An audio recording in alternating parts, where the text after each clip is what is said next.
রান্না করব। যেহেতু পরে মাছটাতে সস দিব, লবণ অত বেশি করে দিব না, একটুখানি নিলাম। হোয়াইট পেপার দিলাম একটুখানি, তারপরে ডিমের সাদা অংশ দিলাম একটুখানি, তারপর একটু ময়দা দিয়ে দিলাম একটুখানি, তারপর ভালো মতো নেড়েচেড়ে মিক্স।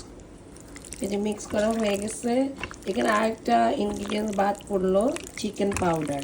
আমার বাসায় ছিল না, তাই করতে পারলাম না। আপনারা চিকেন পাউডারটা দিয়ে করলে বেশি ভালো হবে, করে দেখবেন।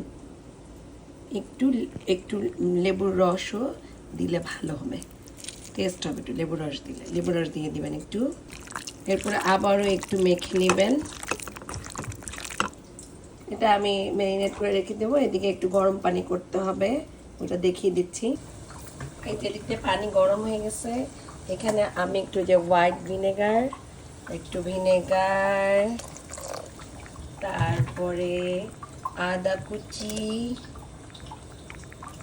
তারপরে পেঁয়াজ কলি, এগুলা দিয়ে একটু ফুটিয়ে নিব।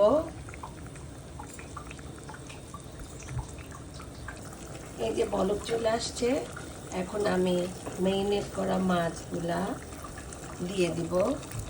এই যে এইভাবে ম্যারিনেট করা মাছগুলা দিয়ে দিব, একটু সিদ্ধ করে নেব।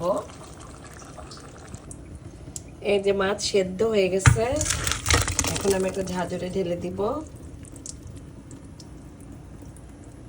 এই যে ঢেলে দিয়েছি, এরপরের প্রসেসিংটা হচ্ছে দেখাচ্ছি আপনাদের। দিয়ে দিলাম পেঁয়াজ কিউব করে, এখানে কুচি মানে কুচি করে দেওয়া যাবে, কিন্তু আমার বাচ্চারা কুচি কুচি করে দিলে পেঁয়াজ খুব বেছে বেছে খায়, এই জন্য কিউব কিউব করে দিয়েছি। যার ইচ্ছা খাবে, যার ইচ্ছা আলাদা করে করতে পারবে।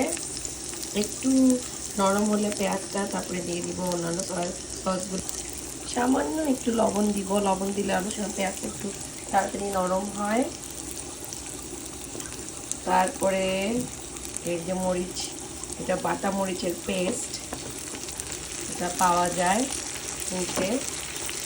তারপরে দিয়ে দিব ওয়েস্টার সস,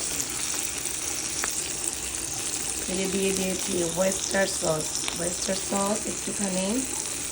তারপরে দিয়ে দিব, তারপরে যে ভালো মতো নেড়ে চেড়ে নিব। নেড়ে চেড়ে নিয়ে এই যে মাছগুলা দিয়ে দিব, সেদ্ধ করা মাছগুলা হয়ে গেছে। তোলার আগে দিয়ে আমি একটু চিলি ফ্লেভারটা ভালোবাসি, একটু পেঁয়াজের পাপড়ি দিয়ে দিলাম, হয়ে গেছে। এই যে